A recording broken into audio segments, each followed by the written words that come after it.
So sitting for one is not sitting for another. Same thing. Looks the same. So when we have the image of the Buddhists or meditators, could be Zen school or whatever, they're pretty still. It's very rigid in a certain way. But it's not what it looks like. Because what they are working on is observing, recognizing, knowing what it is that's going on in their minds, and letting it be, not being that. So they're not being what they're desiring particularly. They know that is a useless mechanism in the moment. So you have to let the mind be gone so that you have what is beyond the mind to enjoy in terms of a clearer consciousness.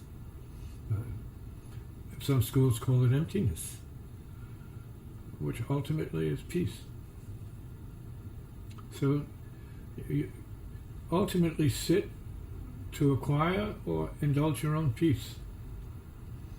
Because that's your nature. True nature is peaceful already.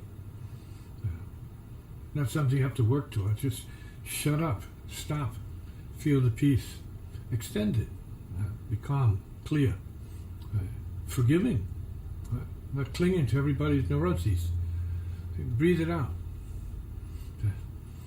So it's not just becoming a meditator, someone who sits and is quiet, but be a transcender, transcending your neuroses, yourself, your mind, your world, so that when you get up from your sitting, you feel relieved, clear, and ready for action, without conflict, which is very important.